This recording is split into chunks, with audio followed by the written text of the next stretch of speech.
के कारण वर्षा का पैटर्न।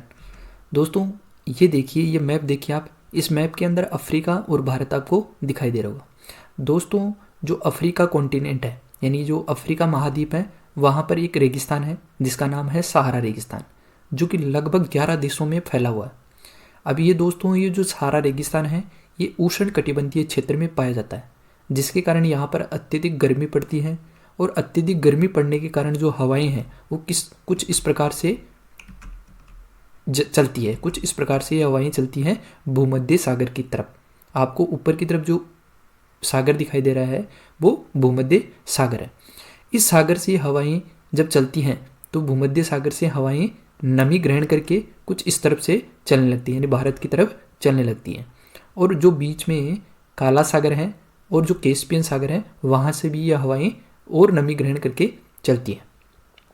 तो जब ये आगे बढ़ती हैं तो आगे उत्तर पूर्वी भारत की तरफ हिमालय है। उत्तर पूर्वी भारत की तरफ क्या है? हिमालय। जब ये हवाएं चलती हैं तो इन हिमालय से टकराती है और हिमालय से टकराकर दो भागों में बढ़ जाती है, एक जो कि उत्तरी शाखा कहलाती है और दूसरी जो कि दक्षिणी शाखा कहलाती है।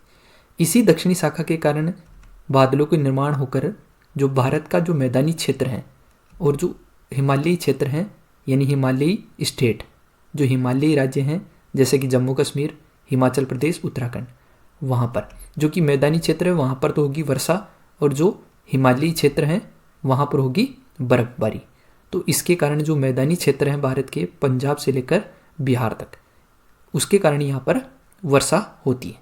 किसके कारण होती है? दक्षिणी शाखा के कारण। दोस्तों इस पश्चिमी विक्षोभ की बात करें तो ये पंजाब से लेकर पश्चिमी बिहार तक अच्छी वर्षा होती है। इसके कारण पहाड़ी राज्यों में ये सेब के लिए अत्यधिक लाभदायक मानी जाती हैं। वहीं अगर मैदानी भागों की बात करें तो रबी की फसल के लिए अत्यधिक लाभदायक मानी जाती है।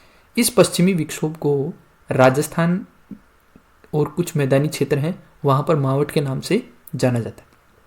ये कई एग्जाम्स में पूछा जाता है कि जो मावठ है वो किसको कहा जाता है, तो वो पश्चिमी विक्षोभ के कारण जो वर्षा होती है, वेस्टर्न डिस्टर्बेंस के कारण जो वर्षा होती है, उसको मावठ के नाम से जाना जाता है। और ये जो पहाड़ी राज्य हैं वहाँ पे सेब के लिए अत्यधिक लाभदायक रहती हैं और मैदानी क्षेत्रों में रबी की फसल जैसे कि गेहूँ, जौ, इनके लिए अत्यधिक लाभदायक रहती है।